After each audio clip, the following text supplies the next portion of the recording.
मरकुस रचित सुसमाचार अध्याय 9। और उसने उनसे कहा, मैं तुमसे सच कहता हूं कि जो यहां खड़े हैं उनमें से कोई ऐसे हैं कि जब तक परमेश्वर के राज्य को सामर्थ्य सहित आया हुआ न देख लें तब तक मृत्यु का स्वाद कदापि न चखेंगे। 6 दिन के बाद यीशु ने पतरस और याकूब और यूहन्ना को साथ लिया और एकांत में किसी ऊंचे पहाड़ पर ले गया और उनके सामने उसका रूप बदल गया और उसका वस्त्र ऐसा चमकने लगा और यहां तक अति उज्ज्वल हुआ कि पृथ्वी पर कोई धोबी भी वैसा उज्ज्वल नहीं कर सकता। और उन्हें मूसा के साथ एलिया दिखाई दिया और वे यीशु के साथ बातें करते थे। इस पर पतरस ने यीशु से कहा, हे रब्बी, हमारा यहां रहना अच्छा है, इसलिए हम 3 मंडप बनाए, एक तेरे लिए, एक मूसा के लिए और एक एलिया के लिए, क्योंकि वह न जानता था कि क्या उत्तर दे, इसलिए कि वे बहुत डर गए थे।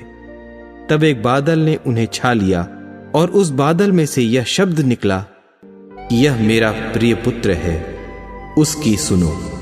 तब उन्होंने एकाएक चारों ओर दृष्टि की और यीशु को छोड़ अपने साथ और किसी को न देखा।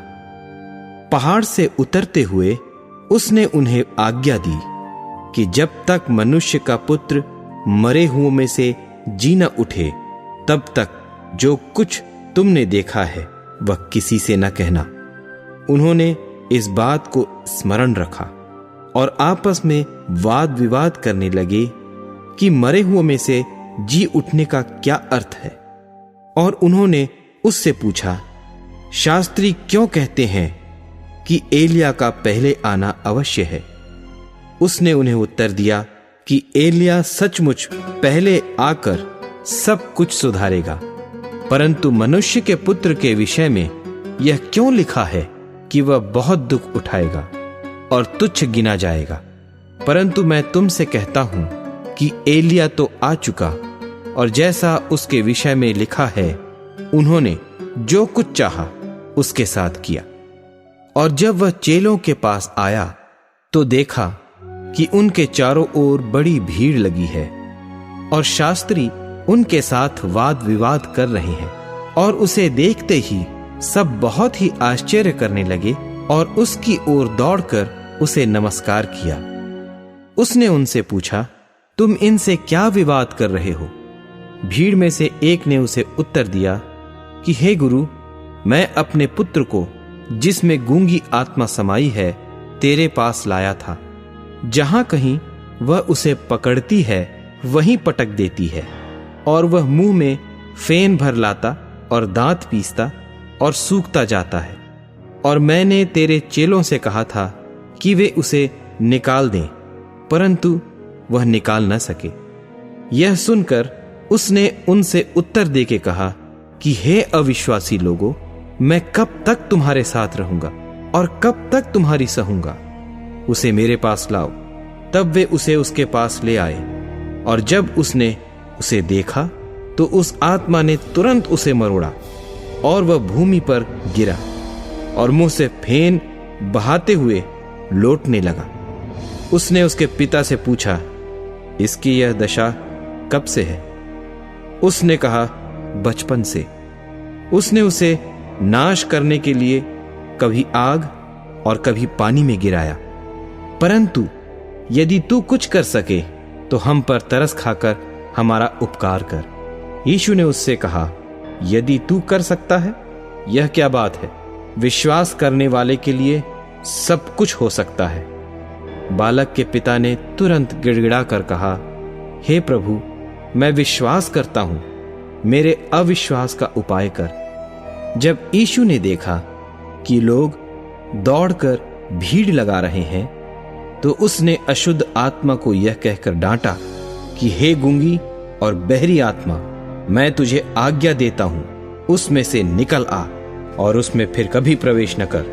तब वह चिल्लाकर और उसे बहुत मरोड़कर निकल आई और बालक मरा हुआ सा हो गया। यहां तक कि बहुत लोग कहने लगे कि वह मर गया। परंतु यीशु ने उसका हाथ पकड़ के उसे उठाया और वह खड़ा हो गया। जब वह घर में आया तो उसके चेलों ने एकांत में उससे पूछा, हम उसे क्यों न निकाल सके? उसने उनसे कहा कि यह जाति बिना प्रार्थना किसी और उपाय से निकल नहीं सकती। फिर वे वहां से चले और गलील में होकर जा रहे थे, और वह नहीं चाहता था कि कोई जाने, क्योंकि वह अपने चेलों को उपदेश देता और उनसे कहता था कि मनुष्य का पुत्र मनुष्यों के हाथ में पकड़वाया जाएगा और वे उसे मार डालेंगे, और वह मरने के 3 दिन बाद जी उठेगा। पर यह बात उनकी समझ में नहीं आई और वे उससे पूछने से डरते थे। फिर वे कफरनहूम में आए और घर में आकर उसने उनसे पूछा कि रास्ते में तुम किस बात पर विवाद करते थे? वे चुप रहे, क्योंकि मार्ग में उन्होंने आपस में यह वाद विवाद किया था कि हम में से बड़ा कौन है। तब उसने बैठकर 12 को बुलाया और उनसे कहा, यदि कोई बड़ा होना चाहे तो सबसे छोटा और सबका सेवक बने।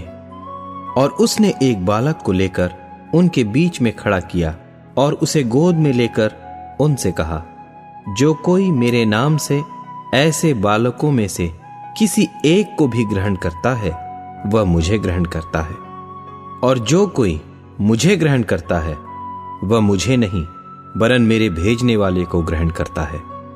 तब यूहन्ना ने उससे कहा, हे गुरु, हमने एक मनुष्य को तेरे नाम से दुष्टात्माओं को निकालते देखा और हम उसे मना करने लगे, क्योंकि वह हमारे पीछे नहीं हो लेता था। यीशु ने कहा, उसको मत मना करो, क्योंकि ऐसा कोई नहीं जो मेरे नाम से सामर्थ का काम करे और जल्दी से मुझे बुरा कह सके, क्योंकि जो हमारे विरोध में नहीं वह हमारी ओर है। जो कोई एक कटोरा पानी तुम्हें इसलिए पिलाए कि तुम मसीह के हो, तो मैं तुमसे सच कहता हूं कि वह अपना प्रतिफल किसी रीति से न खोएगा। पर जो कोई इन छोटों में से जो मुझ पर विश्वास करते हैं किसी को ठोकर खिलाए, तो उसके लिए भला यह है कि एक बड़ी चक्की का पाट उसके गले में लटकाया जाए और वह समुद्र में डाल दिया जाए। यदि तेरा हाथ तुझे ठोकर खिलाए तो उसे काट डाल। टुंडा होकर जीवन में प्रवेश करना तेरे लिए इससे भला है कि 2 हाथ रहते हुए नरक के बीच उस आग में डाला जाए जो कभी बुझने की नहीं। और यदि तेरा पांव तुझे ठोकर खिलाए तो उसे काट डाल।